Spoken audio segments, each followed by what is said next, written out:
Bonjour et revoilà les petites vidéos live du midi. C'est la 37e et je suis en compagnie de Anne-Françoise Gailly, qui est une éveilleuse du possible.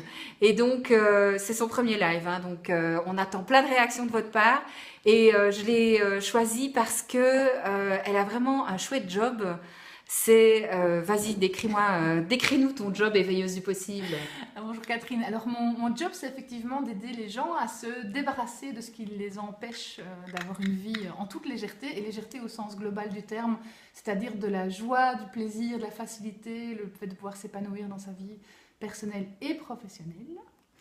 Et donc, moi, ce qui m'intéressait avec Anne-Françoise, et c'est pour ça que je voulais vraiment vous en parler, c'est que souvent mes clientes me disent, ouais, j'ai envie de me mettre plus à la cuisine santé, j'ai envie de cuisiner plus souvent, et en fait, ça va pas, quoi. J'arrive à faire ça pendant une semaine, le menu que tu proposes, et puis la semaine d'après, c'est déjà foutu, et j'arrive pas à m'y remettre.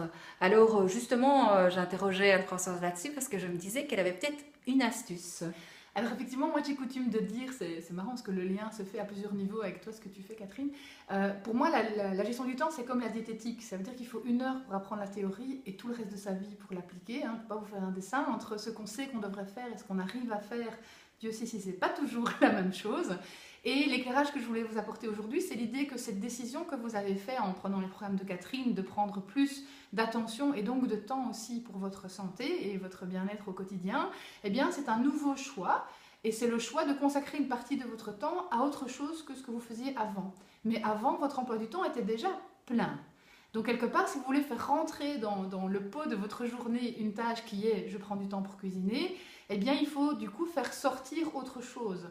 Ce qui peut engendrer un espèce de conflit de besoins. Ça veut dire que la chose que vous faisiez avant, alors je ne sais pas si c'était bouquiner, ranger, vous occuper des devoirs des enfants, ou bien terminer un mail pour le boulot, quelque part, cette chose-là a l'impression que votre nouvelle décision de cuisiner vient lui piquer sa place. Et c'est incroyable comme inconsciemment on peut se retrouver comme ça en conflit intérieur. J'ai un pied qui appuie sur l'accélérateur, qui dit c'est bon pour ma santé, je choisis ceci, et un autre pied, c'est le nôtre aussi, hein, qui appuie sur le frein en disant oui, mais du coup tu vas gâcher du temps pour tes enfants, tu vas plus être une collègue fiable parce que tu seras en retard sur tes projets. Voilà, donc on va entrer dans des conflits de besoins, et ça se passe souvent à l'insu de notre plein gré au niveau inconscient, mais ça donne effectivement des résultats où je choisis une chose, je tiens quelques temps, et puis il y a autre chose qui reprend sa place comme ça, qui reprend le pouvoir sur nous, et on se retrouve découragé et souvent culpabilisé de pas y être arrivé. Et alors, donc, est-ce qu'on peut travailler là-dessus? Est-ce qu'on peut arriver à ce que tout ce qui est là, inconscient, ne sabote pas nos décisions conscientes? Ouais, tout à fait. Donc effectivement, moi, c'est un peu l'objet des choses que je propose aux gens. C'est finalement travailler sur 2 axes. C'est travailler à la fois sur faire des petites mises à jour des programmes inconscients qui, effectivement, pour qu'ils arrêtent de se saboter les uns les autres, mais qui collaborent plus.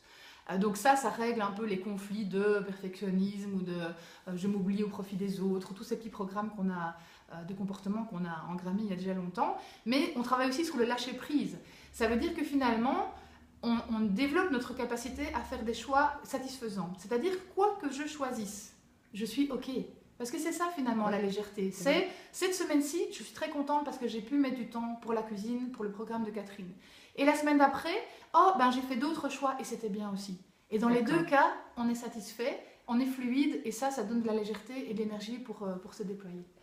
Et alors, tu parles de programme, mais toi, tu en as un pour le moment, et donc tu as des vidéos où on peut déjà apprendre énormément de choses que tu proposes gratuitement. Oui, donc effectivement, si vous allez sur mon site éveilleuse.com, vous verrez une petite série de 3 vidéos gratuites qui s'appellent Voir clair, c'est déjà avancé. Il suffit de laisser votre nom et votre adresse mail et vous recevrez directement dans votre boîte à courrier ces 3 vidéos, effectivement, qui vous permettent déjà de faire le point. Et j'y parle aussi de ces programmes inconscients, et je vous y partage un chouette outil qui permet de faire ces petites mises à jour de programmes pour avoir des transformations durables et arrêter de se battre contre nos conflits de besoins.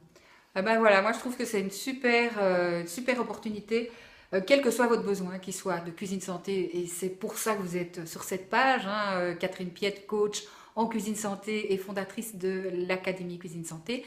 Mais il y a des tas d'autres choses qu'on veut faire dans sa vie, qu'on veut arriver à mettre en place et que l'on sabote inconsciemment. Et donc, allez voir le programme d'Anne-Françoise parce que Ben, ça, c'est l'astuce pour commencer une nouvelle vie plus légère et plus fluide. Oui, merci Catherine. À bientôt. À bientôt. Salut les amis.